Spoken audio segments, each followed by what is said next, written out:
absolute treat for the audience. What a coup for this production. And you have cemented that BBC drama is indeed world class. How on earth did they bag you? Well, you know, it was very easy. I got the script. I hope they won't mind me saying this, but the agency which represents me sent it to me and they recommended pass. And I always, anyway, read 20, 30 pages, and I loved it. And because, of course, agents can't read everything. They also have readers, etc. But I always read everything. So I just thought it was like what we saw. How do you approach a character like Poirot, who is like a Hamlet? You know, he's played by so many, but this is a Poirot we've never seen before. He's quite complicated. He's lonely. He's humiliated. So, how did you tackle the character? Well, I think Sarah did that, and or whatever maybe she didn't do, Alex did, and so in other words, that is what it was in the script. The script is utterly unchanged from what at least what was presented to me. It was someone that time had passed by, and I think that's a fantastic start already. And someone with a past, like, dare I say, most of us, that maybe isn't what we present. And that's what I liked about this, and Alex had very clear ideas about what he wanted to do and didn't want to do.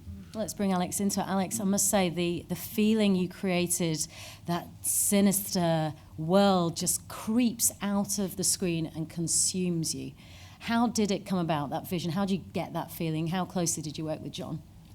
Well, I think that was informed by the script, first and foremost. I think there was something about the script. Sarah writes beautifully, and we all fell in love with those words. And I think there's a kind of you're reading a novel, really, and you feel the smell already there. So I could see immediately there was a lot of texture in it.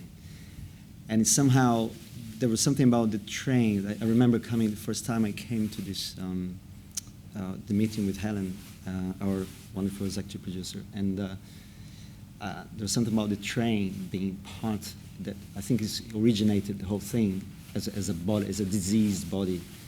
So I think that, and Poirot as well. So there was something about this correlation between these two bodies, you know, going around the country. So I think that started from there, and I think the script gave us these images and these sensory elements. Yeah. I think we should bring in the badass queen of Christie adaptations, shouldn't we, Sarah? Yeah, come on, please. Sarah, you just have this incredible knack of finding themes in Agatha Christie that just tap into what's going on in modern society and resonate. You too. And what do you think is going to resonate particularly about this?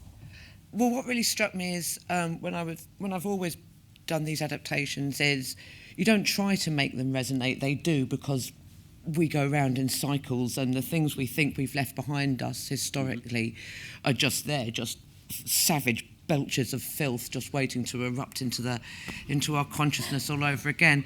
And one of the things, because this is set in the 30s, and, you know, obviously like her, and just incidentally, you know, we're talking about how you approach a character like Hercule Poirot, who is like Hamlet. It was just in the script, I never called him Poirot. It was always Hercule, which made there was a kind of difference in my mind for him. But a character like that, who hasn't been born in Britain and has made Britain his home, you know, after the First World War, or before, you know, during the First World War, is that in the 1930s things were very much like they are now. The 1933 was when the British Union of Fascists started to gain some real traction in a really shocking way that perhaps a lot of people don't particularly know about. And the language of it is exactly the language of Brexit and Trump. The wording on the posters are exactly the wordings of the research material that I found.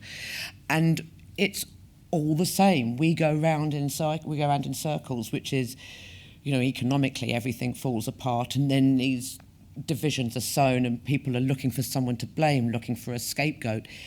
And guess who comes in for being scapegoated? So having been this celebrated Belgian detective, the great detective, suddenly being somebody from another country is not a good thing to be. You are in danger all the time, and that, I think, really taps into where we are now, which hopefully will one day be over or get worse. God knows, please God. But it was that was very much, and you did think, my God, it's exactly the same language, it's exactly the same imagery, and it's actually genuinely chilling how similar it is, and how we do seem to keep going, round and round like a dog lying down in a blanket. And, that Rudyard Kipling thing about the Sarah turns to a mire and the fool's bandaged finger goes wobbling back to the fire. You just keep thinking that the same things just keep going round and round in circles.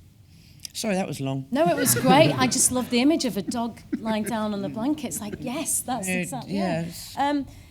You also create, they've both said that it's your words that have created the feeling and the mood that is something quite different. It's not the cosy Agatha Christie that... Well, I don't think she is cosy. I think it's always been really a sort of misrepresentation. You see, I thought she was, and I thought, like, when Damien said to me, do you want to read an Agatha Christie? I said, no, of course I don't. What are you, mad? And because I thought it was really cosy, like it's a village green, and here's somebody on a bike and there's a body on the floor, but it doesn't really matter. It's just for, some waspish bitchery and all that. But I don't think she's like that at all. And then there were none took the wind out of my sails, absolutely savage and remorseless. It's, she's pulled the wool over people's eyes by pretending she's cosy. She's Aeschylus and she's pissed off. Yeah. And I think that she writes she's a very codified, secretive kind of writer, and she leaves clues, and it's down to us to read the clues. So I read the clues. Oh, yes. Oh, yes. Tara, what made you say yes to this role? Well, all of that. the above. I mean, my God, I could never be as articulate as Sarah about the power of Christie and what it is that hooks you in. But it does. I mean, I read... I think my first Christie, and then there were none, when I was quite young, about 11 or something, and I felt I had a sort of immediate understanding of an adult world, a grasp on an adult world, but that she communicated things so clearly, but so complicitly. It was a very exciting thing, I recall. And then Sarah manages somehow to keep that codification and but make it ever deeper. I suppose the Moors of Christie's time, the slight difference would be that she didn't have the need to go in the way that we do now, that we demand now, and that Sarah's able to do without there being a sort of division. You don't. It's very authentic, essentially. So there's an access to the character's pain, I suppose, that Sarah... I always feel that it matters that there's a body. I really want to care about the body. Someone's been killed. That's a bloody awful thing. It's not there for, oh yeah, well, never mind, we'll just carry on with our tennis game, and then Englishness will be packaged up and given back to us and everything's okay and we can just carry on as before. No, there's a rent been torn in the universe. And it matters. It really, really matters, because the shockwaves keep on going. And also these murders, especially in this, they cut this swathe right through society, from the beauty and the sort of potpourri and the meat and vegetables and the wine of Churston, through to the absolutely sour, unwashed, underfed cust in that terrible boarding house, where you can literally smell the backed up privy and the cabbage and it just, you And know... that it's- chap going up the stairs. Oh, Mr. Treadgold, God goodness me. Almighty, and his bad back. Oh, Actually, don't we do haven't even reached the levels of grotesquerie where Mr. Treadgold's concerned. There's a real treat in. Now, There's a real can treat I in say, episode 2. well, on this, we have got a lot of the cast in the room tonight. Can you just put your hands up? What? I mean, Alex, it's just embarrassing how good the talent is. Yeah. Great job. I've got to ask Tara, how satisfying was that? Very scene? satisfying. Poor old Freya. How many times did they have to do that, Freya? 5 times. 5. I thought it was only twice. I thought there wasn't there any. There were only a couple of changes of shirts. Yeah, we only had 2 shirts. So, I do remember thinking I've got to do it this time. Yeah. So, tell me about the working relationship, Alex. How does it, when you've presented with this fantastic cast, yeah. you've got Agatha Christie, it's BBC One, it's Christmas, where do you even begin? I didn't begin even thinking about it. No. I didn't think it was going to go this way. But I think what I love about the cast, and I think this was something informed by John, I suppose. I don't know. There was a feeling of a theater thing going on. I don't know, because there's something about John that I love, which is he's not going to do the same take twice. And that is a nightmare for my DOP, for my director of photography, but is a pleasure for me, because there's always something new, and we always, oh, this is nice. Or I would say, oh, maybe not that idea, let's bring back that other one.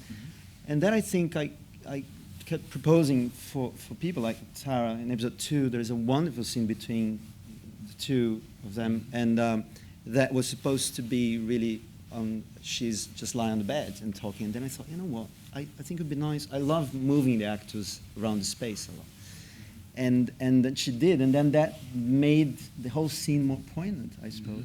Mm-hmm. And that goes again for Anya when we are on those staircase in Marbury boarding house. Let's use that every time you're faced with some kind of a accident or difficulty or an architectural obstacle. You just go, let's use it. And I think every single actor played with that, and that they embraced it. So that's why I think it's like every performance, every night you change one. I think every take we would propose something else. And at the same time, Tara is also there is a precision in her performance. So that then is like dancing a ballet, You're doing a ballet with Tara, because she would do that very precise, and she'd ask another. So there's these 2 things going hand by hand, the improvisation of the next take, but also the precision of when she asks or someone asks you. And I can only imagine there must be some sort of magic in the air knowing what you're making here, that you're making the Agatha Christie for Christmas. There must be something, John, that's... I had seen 2 of them that Sarah had written. I just thought they were terrific. And it's like a kind of very soulful recolorization.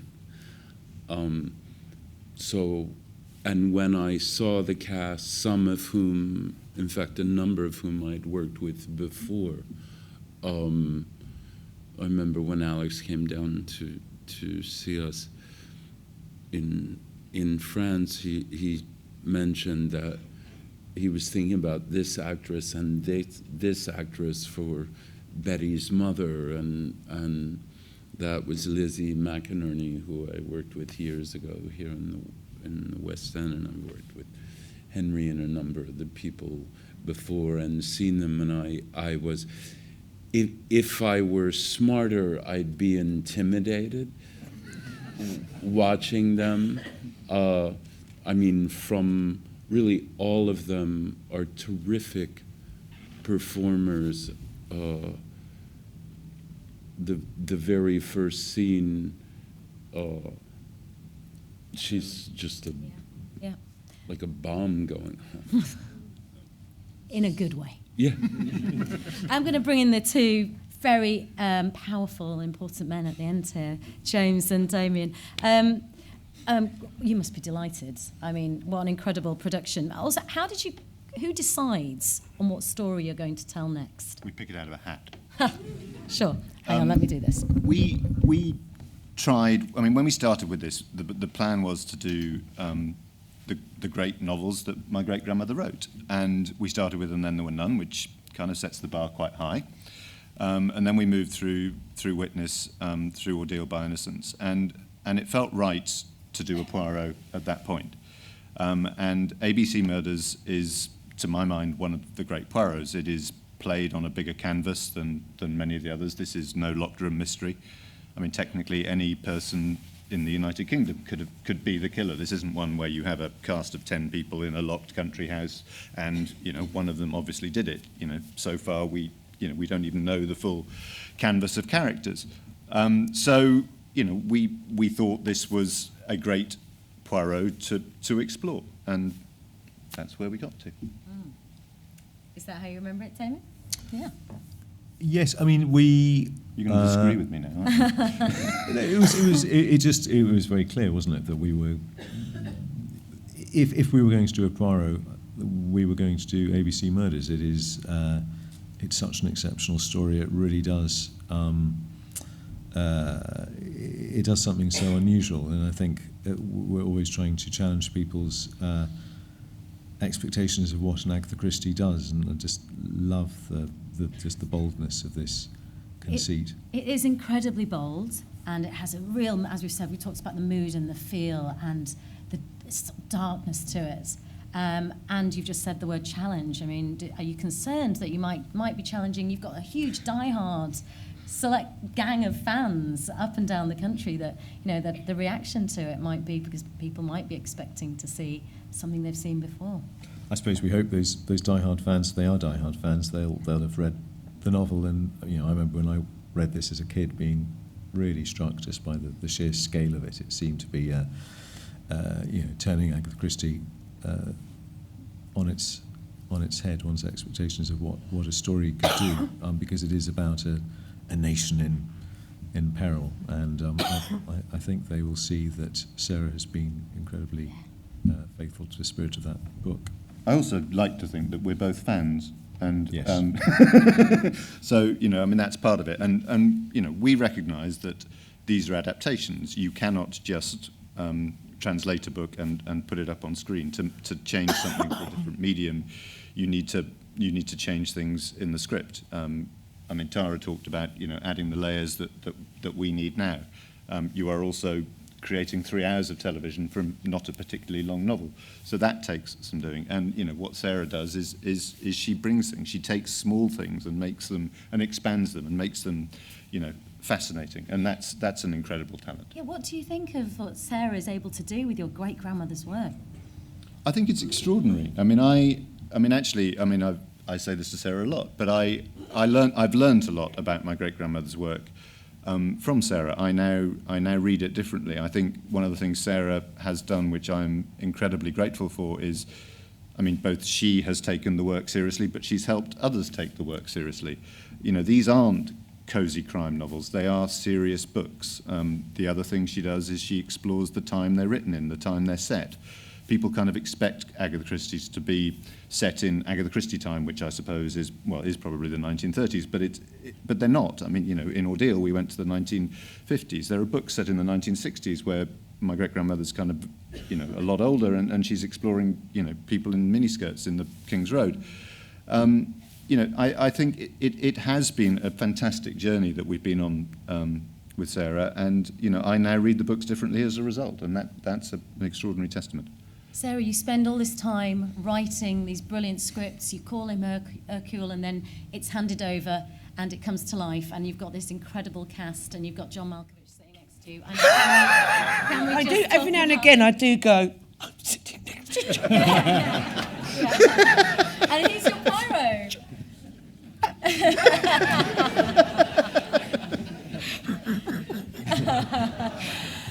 Anyway, so but it is that thing where every now and again you go, what the hell happened in my life? What? How did I come to be here? But anyway, so I sit in a room on my own, crying, screaming, swearing, smoking, drinking tea. And that kind of woman. and then the scripts get taken away and they get transformed by brilliant people. It's what a life.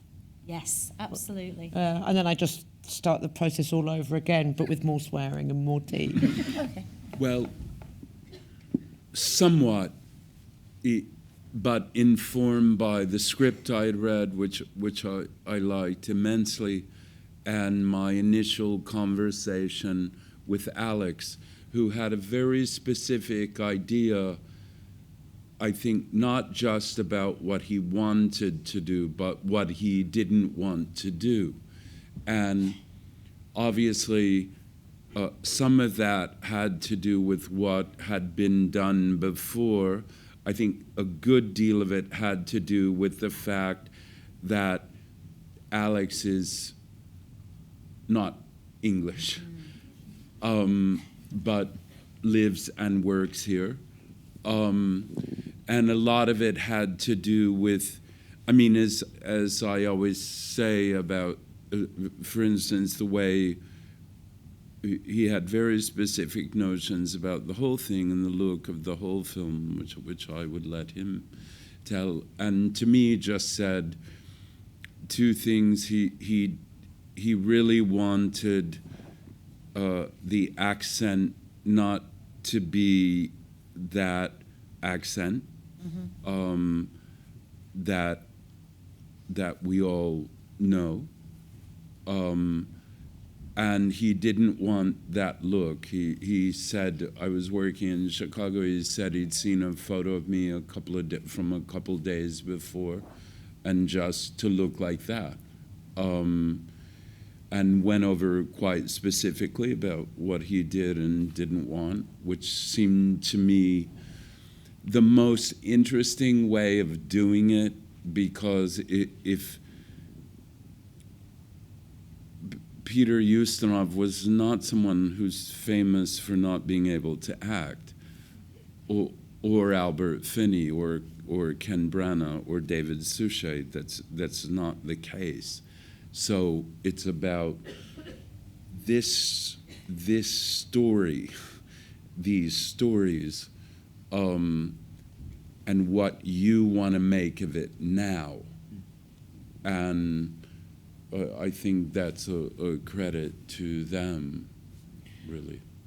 We were talking, just what you were saying about the accent, we talked about that a lot, didn't we, about how it should sound, because it was all, you have that real awareness of that how English sounds and feels in a mouth that has adopted that language, that you're always, that the accent should sound like the rhythm of the French that Poirot spoke, that Hercule spoke, should always be kind of like underneath the tongue, and that is how the accent should sound. So it was quite organic and precise and very kind of hyper-corrective, and because that reflects his brain and his mind and the kind of character who he is. And when somebody, when you learn a new language, you are precise, you are hyper-correct, and that felt absolutely right. That it was just the feeling of it just being under the tongue, as it were. Yeah, and also my mum's lived in this country for 40 years. She has an Indian accent with a Yorkshire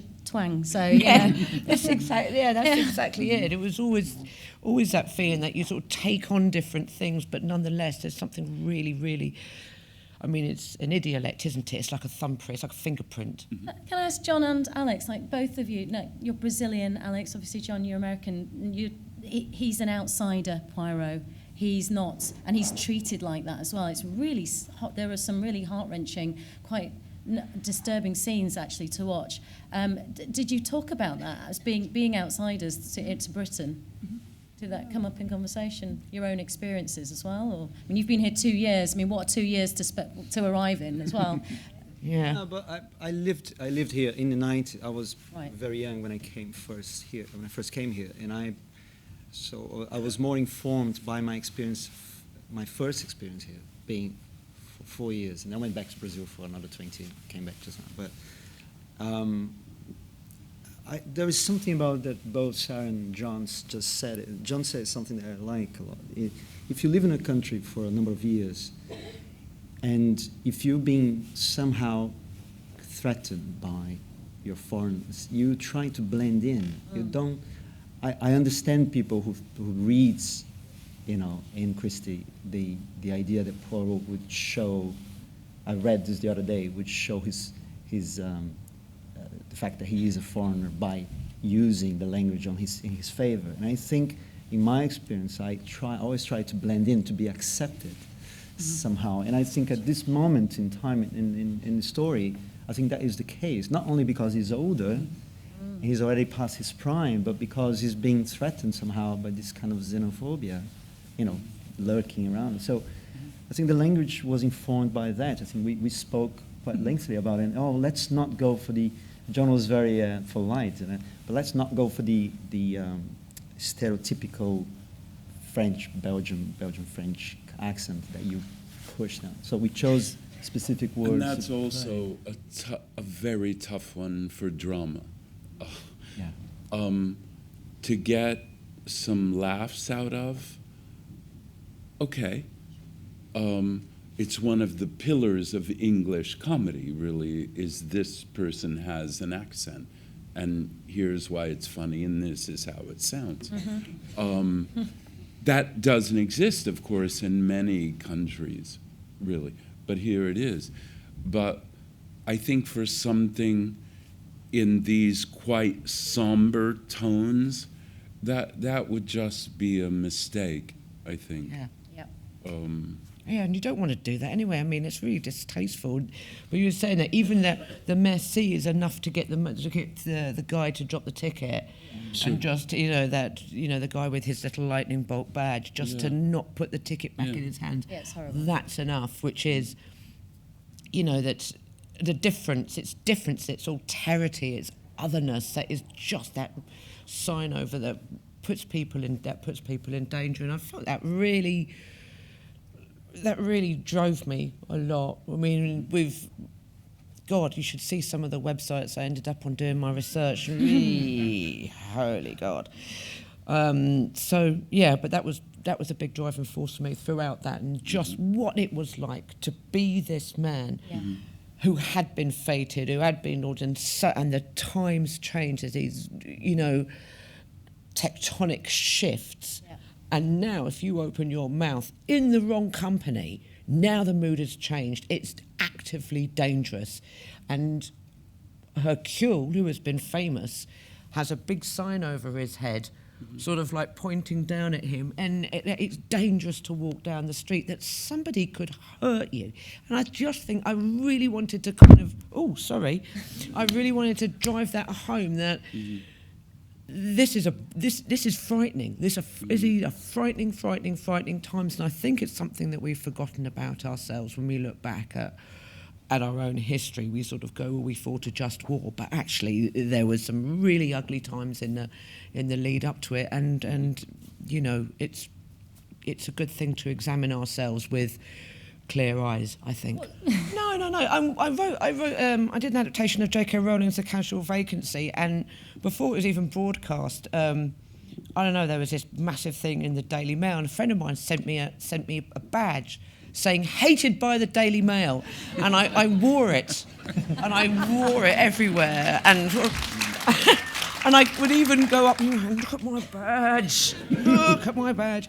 I just think that there's a kind of, either people have got column inches to fill, and if you've either got the sidebar of shame and things like that. A lot of it feels like manufactured outrage. Seriously, if you're going to work yourself up into a frothing lather about a television drama, just go and watch BBC Parliament for a couple of minutes. Because if that doesn't bring you into, my God, that'll cure you. Yeah, that will perhaps give you a sense of perspective about what to be really pissed off about. But you do kind of expect it, because you're taking something which everyone goes, oh yes, that's English, that's us, we know where we are, and going, it's not like that at all, and it never was. Have that. And of course, she might not have written loads of sex and swearing and drug taking or whatever, but I'm sure she would have if she could. Yeah, they were definitely. And she was a dispensing chemist. She was a VAD from the beginning of the First World War to the end. There was a woman who knew the difference to a life and a death that a grain of morphine can make. She's a dispensing chemist. She's an Egyptologist. She stands up on a surfboard, which nobody else is ever doing.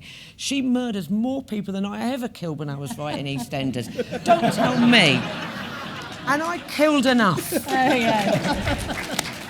Don't tell me that this woman is a stranger to controversy, that she's a stranger to blood and guts, that she's a stranger to all the strange, complex weirdness that makes up human motivation and human behaviour. She knows.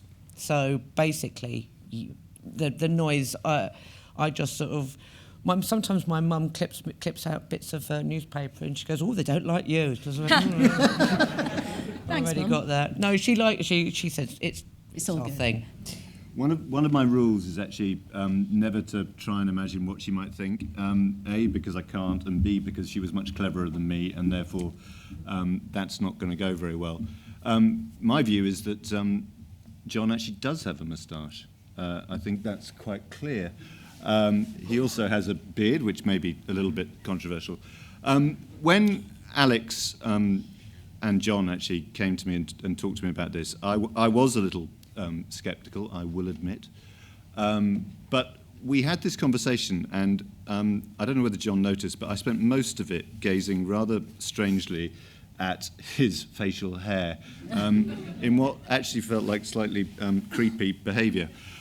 It became very clear to me what this is about Poirot and what makes Poirot tick. Poirot is vain, and I hope John won't mind me saying this, but I think that look is what John would look like if he was Poirot.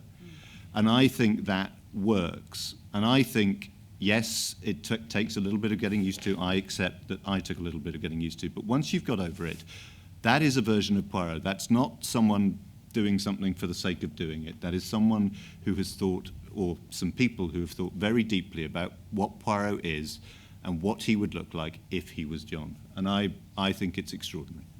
I always think as well, there's a slight problem with, you think about the moustache, and the moustache, and you just go, yeah, but what about the man? And you can end up, when they were doing the whole thing for Ken Branagh's Poirot for Murder on the Orient Express, which is very swashbuckly and daring do, and he's got these fantastic kind of...